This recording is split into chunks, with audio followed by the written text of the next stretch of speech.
You disrespected me, so puh, in your face. Okay, I digress. Let's get back to the topic at hand.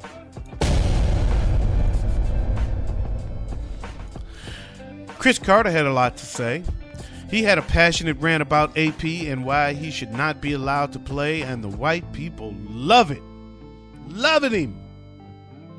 He was one of everyone. He was on everybody's show yesterday.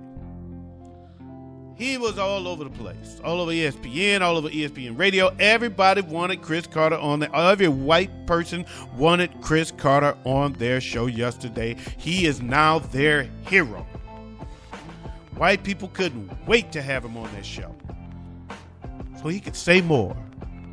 And it was cool. But he lost me yesterday. And where I lost a tad of respect for his rant is when he followed up yesterday saying it is about the respect you leave on the field. How are you leaving the game for the next generation?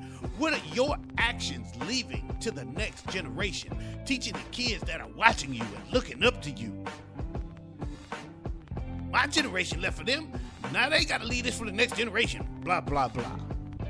Let me remind you, Mr. Carter, the respect your generation left behind. Since you've seemed to have forgotten Lawrence Taylor, the crackhead, Michael Irvin, the cokehead, Marvin Harrison, murderer. Oh, the list goes on, and I don't want to go on with it because I think you get the point. Your generation left just as much bullshit in the game as this generation. Ray Rice and Adrian Peterson represent a very small percentage of NFL players, just like Lawrence Taylor, Michael Irvin, and Marvin Harrison. Their issues are just amplified, like they were in your generation. You've got selective memory, sir. Oh, and by the way, you yourself had a drug problem too, right? Oh, how soon we forget, and how soon we ought to judge. Oh, how fast we judge people when the shoe is on the other foot.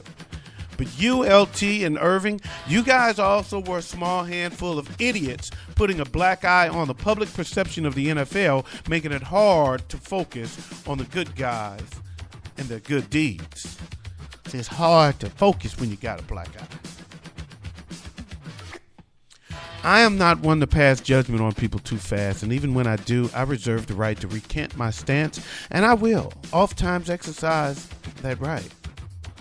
I am not too proud to admit to a knee-jerk reaction and amend my initial statements if I later find reason to feel a different way. One reason I chose to wait before speaking on this was so that I could have time to form an opinion I felt I could stand by. This is a parenting issue, and I don't know how it should be handled. I really don't. But in both this and the Ray Rice case, I think stripping the family of its source of income is a counterproductive solution. I think starving a family is a more ineffective punishment than spanking a child. I'm not implying that either of them are starving or either of them are right. But they do have lifestyles to support and families that they share it with. Does it really help the situation to take that away? I think it hurts them. It punishes them. Sure. But is it teaching them? You say spanking is an ineffective form of punishment, so do you starve your kids instead? Is that more effective? Starving a person can lead to desperation. Desperate times call for desperate measures. In other words, you are more likely to create a criminal by stripping them of their source of income. Because they're going to eat. And they're going to feed their family. And likely, they'll do so by any means necessary. And I know those words sting, don't they? I don't know what the right answer is. And I don't pretend to know.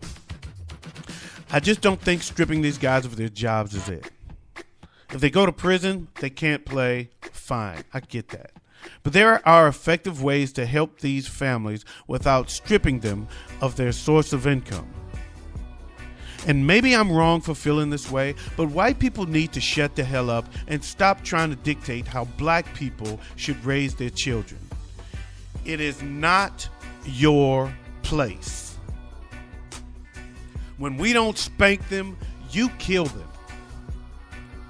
We have to spank them to keep them out of trouble in hopes that they can survive the mean streets of America, where they can be justifiably murdered for dressing how they want to, listening to what they want to, talking how they want to, and standing where they want to.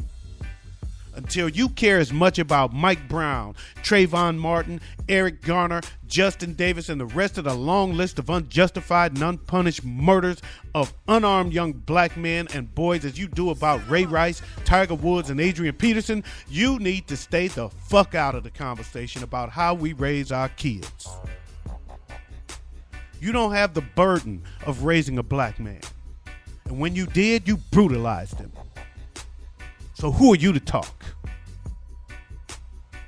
You did much worse than Adrian Peterson and Ray Rice. So who are you to talk? You don't have the burden of sending a 17-year-old boy, a boy that you love and would die for, a boy that means the world to you, and you have to send that kid into a world that is trained to believe that he is a suspect. You don't have the burden of raising a child that you know from experience that he has to grow up in a world with the expectation of being looked at suspiciously in corner stores, followed and hassled by police officers, and discriminated against somehow and in some way by people of every race, even his own. No, you have the luxury to judge from a perch on a tree limb, where you're protected from the ills of America that the African American culture are not privileged enough to enjoy. You don't have the right. In fact, you've got a lot of freaking nerve to have something to say about how a black man raises a black boy. A lot of freaking nerve.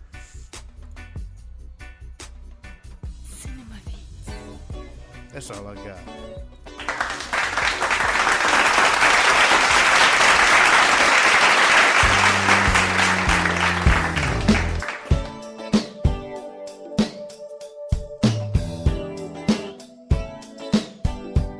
Oh, and in case I don't see you, good afternoon, good evening, and good night.